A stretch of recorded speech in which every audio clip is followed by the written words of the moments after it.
My name is Emma Carter. The day my 5-year-old daughter was rushed to the hospital, I finally stopped making excuses for the man I married. For years, I told myself Daniel Brooks would change. I believed his apologies, his promises. I believed the man I fell in love with was still somewhere inside him. But I was wrong. The man who once held my hand and promised to protect me became the person my daughter and I feared the most. Before Daniel became my nightmare, I thought he was my escape. I grew up in a family where I was hurt both physically and emotionally. They always said everything they did was for my own good.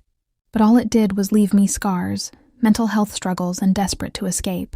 Then I met Daniel. He was charming, caring, and everything I thought I needed. He made me believe I had finally found my safe place. So I married him. But after the wedding, everything changed.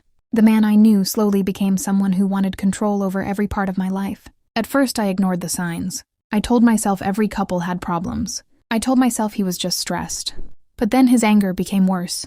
Every time he hurt me, he would apologize. "I'm sorry, Emma. I didn't mean it. I promise it won't happen again." And every time I believed him. Until I became pregnant with my daughter, Mia. I thought becoming a father would change him. I thought maybe holding his child would soften his heart. But when he found out we had a daughter, the disappointment on his face was something I would never forget. Daniel became frustrated easily. A small mistake could turn into an argument. A simple question could make him angry, and the abuse was just around the corner. As Mia grew up, she became timid and easily frightened. She was afraid of loud noises. But what she feared the most was her father. She was silent most of the time. Whenever her father was around, she would lower her head and avoid making a sound. Seeing my daughter become this way broke my heart. I wanted to take my daughter and leave, but Daniel would definitely keep her from me. He knew she was my weakness, the one thing that kept me bound to him. I kept being a coward because of my fear of losing my daughter and the fear of losing the only home I have. Until one night, I rushed Mia to the hospital. I sat beside her bed, holding her tiny hand, looking at her wounded body. She was utterly miserable. I couldn't hold on any longer. I wept beside her bed, repeatedly saying sorry to her. "Mommy is wrong. Mommy should not have held on to that illusion of affection from your daddy. He is not the person I thought he was. He has no heart, just like the monsters from Mommy's family." My sweet little angel still tried her best to comfort me, even though she was in such a terrible condition. My heart broke even more. Amidst my wailing, Daniel finally arrived at the hospital. He looked at the daughter he had beaten as if she were just a troublesome child. He told the child, who had almost been welcomed into hell by the god of death, that she was naughty, and that he was only trying to correct her behavior. He asked why I had made such a fuss and rushed all the way to the hospital. He kept telling me all kinds of nonsense. In the end, he simply didn't want me to take Mia to the hospital, because he was afraid people would think badly of him. I was shocked at how shameless this man could be. That moment became the final straw for my decision to leave him. I looked at this heartless man for the first time and asked him, "What do you take Mia and me for?" Then I asked for a divorce. He looked at me in disbelief. "How can you want to divorce me? I love you and my daughter so much." "Then why do you keep beating us?" I shouted. "Why don't you do what a father should do?" All the frustration and pain I had buried in my heart for years finally exploded. "You look at Mia. She's only 5 years old. Yet you beat her like this over such a small thing. Daniel Brooks, where is the love you keep saying you have for us?" Daniel's face turned dark. He gritted his teeth and didn't explain anything about his actions. Instead, he grabbed my hand so tightly that it felt like my bones were about to break. "Emma Carter, don't even think about leaving me. In this life, you are mine. If you dare to do anything stupid..." I saw his eyes turn toward Mia.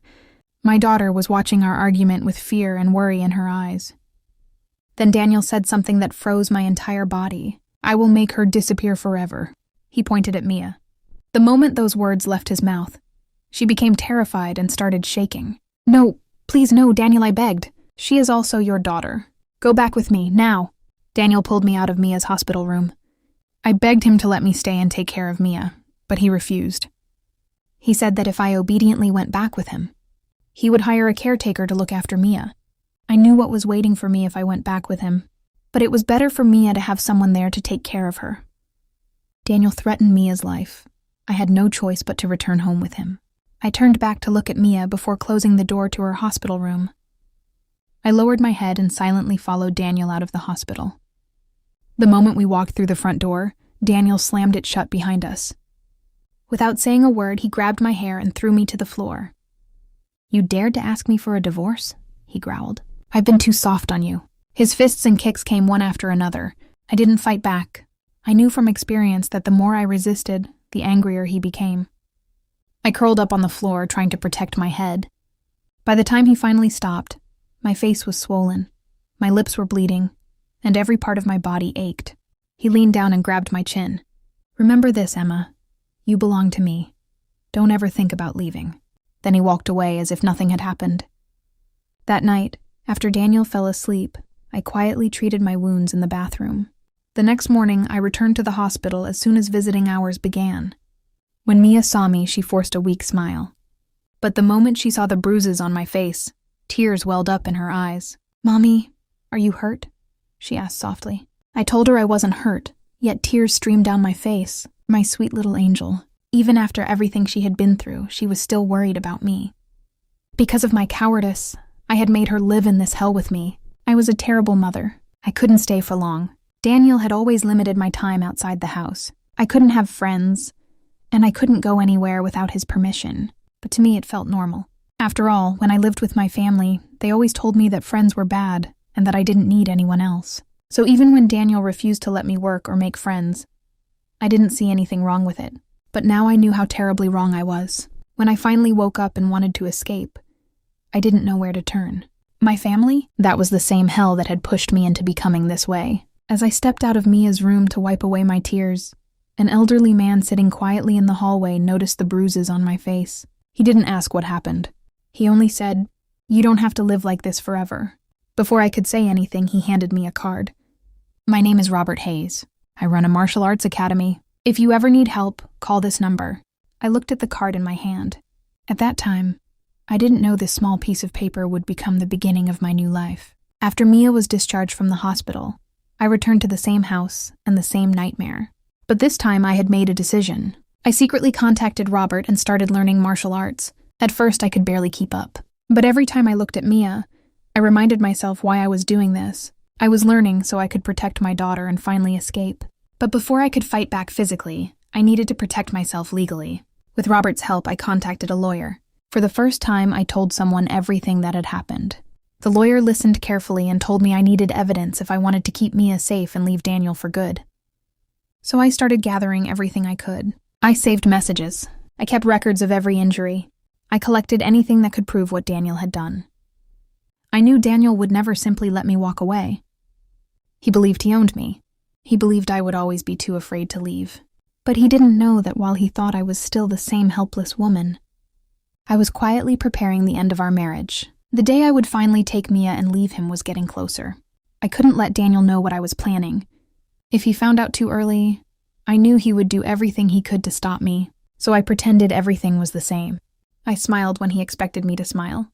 My world still revolved around him, just like before. With the lawyer's help, I was ready to file for divorce and fight for custody of Mia. I thought I had hidden everything well, but I underestimated Daniel. One day, he found the divorce documents I had hidden. The moment I walked into the house, I knew something was wrong. The papers were placed on the table. Daniel was sitting there holding them in his hand. "Emma?" His voice was calm, but I knew that calmness was more frightening than his anger. "You were planning to divorce me?" My heart sank. I knew there was no point hiding anymore. For years I had been afraid of angering him, but this time I didn't lower my head. I looked straight into his eyes with a serious expression. "Yes." I saw his expression change. He couldn't believe it. "You actually think you can leave me?" He stood up and walked toward me. "After everything I've done for you?" I looked at him and finally realized something. Daniel truly believed that as long as he fed me and provided for me, he was doing me a favor. Then what about all the pain and abuse he caused Mia and me? Did he really think that was also for our own good? He grabbed my hand tightly, but this time I yanked my hand back. He looked at his empty hand that was still raised in the air after I pulled away. For the first time, Daniel looked at me like he didn't recognize the person standing in front of him. The fear I had carried for years was slowly replaced by anger. All the pain, all the humiliation, all the tears I had swallowed. Everything I had endured for myself and Mia came rushing out at that moment. I pushed him away. "You ruined my life!" My voice trembled, but I didn't stop. "You hurt me, you hurt Mia, and you still think you did nothing wrong?" Daniel's face twisted with anger. He was about to start again, but this time, it was my turn. The moment he reached for me, I moved faster than he expected. I grabbed his arm and twisted it hard before pushing him to the ground. When he tried to get up, I kicked him back down. I sat on his back, grabbed his hair, and forced his head toward the floor. 1, 2, 3. I didn't stop until he finally begged for mercy. The arrogant and possessive madman who once controlled my life was now lying helplessly beneath me. I grabbed his hair and pulled him up, looking at his wounded face. I felt thrilled. That's right. This is it. This is how he treated Mia and me before. I laughed coldly at him. Daniel Brooks, how does it feel? Do you feel my kindness now? Emma, please forgive me. I was wrong. I stared at him. You beg me? Didn't Mia and I beg you the same way? Didn't we ask you to stop? And did you ever let us go? I smiled coldly. Don't worry, this isn't over yet. From that day onward, I kept him locked away. I did everything he had done to me one by one. When people from his company called, I told them he was sick. Thanks to the impression people had of me as an obedient wife, no one suspected anything. But I knew my limits. I wasn't trying to kill him. As time passed, it was finally time for me to file for divorce. I started taking care of his wounds. Daniel kept asking when I would release him. I only replied, soon. For a moment, I saw a flash of hatred in his eyes. But I wasn't foolish. I would never let him leave this room while leaving behind evidence. Finally, all of his wounds had healed. Daniel started acting kinder toward me, pretending that he had changed and trying to convince me to let him leave. I'm here to release you anyway. Daniel Brooks, see you soon. I turned around and was about to walk away when he suddenly grabbed my hand. My body reacted before my mind did. I grabbed his arm and threw him over my shoulder. He groaned in pain as he fell to the ground, looking at me with both anger and fear. It seemed that those days locked in that room had left a lasting impact on him. I smiled and looked down at him. What do you want? Daniel quickly changed his expression, trying to appear harmless. I just want to ask, where are you going? And where is Mia? I narrowed my eyes. What? Why do you want to see Mia? Do you want to take her hostage again? I smiled coldly. Don't worry. She is somewhere you will never find her. Daniel Brooks, just wait for your retribution. After saying that, I left without looking back. It was time to end everything. The day of the court finally arrived. I stood in the courtroom with my lawyer beside me. When Daniel walked into the courtroom, he looked different from the days he spent locked away. His arrogance and madness had returned. Maybe he thought I had come to court without anything to fight against him. Then let the truth hit him hard in the face. The judge began reviewing the evidence. The hospital records, the photos of my injuries, the records of Mia's abuse, the testimonies that proved what we had suffered. Every piece of evidence showed the truth that Daniel had tried to hide from the outsiders. Daniel's lawyer tried to defend him. They said he had only been disciplining his child. They said he had provided for the family. But my lawyer calmly responded, providing for a family does not give someone the right to abuse them. You brainwashed them into believing that they should be grateful because you provided for them. You made them believe that your abuse was something they deserved, something you did for their own good. Being a husband and a father does not give you permission to hurt them. I sat there silently. Listening to the lawyer reveal everything made my eyes turn red. No matter how hard Daniel's lawyer tried to defend him, he still lost the case. The court decision was made. The divorce was granted. Custody of Mia was awarded to me, and Daniel lost the power he had held over us for so many years. When I walked out of the courtroom, I didn't look back. My new life had just begun. But the hell awaiting Daniel was not over yet. While collecting evidence of his abusive behavior, I also gathered evidence of the illegal things he had been doing all these years. He was never wary of me, and that arrogance became the reason for his final downfall. A few days later, Daniel Brooks was all over the news. He had been arrested for his illegal activities and even murder. Even though I already knew about this, my heart still trembled. When he said he would make Mia disappear forever, he truly meant it. Fortunately, Daniel was in jail now. My new life began smoothly, and it was all thanks to Mr. Robert Hayes. He knew I had nowhere else to go, so he provided me with a place to stay. He even offered to look after Mia before the court trial. He said Mia was a clever girl and that he liked her very much. He even said he wished she were his granddaughter. Mr. Robert Hayes had a son named Ethan Hayes. Unlike his father, Ethan was not a serious and intimidating person.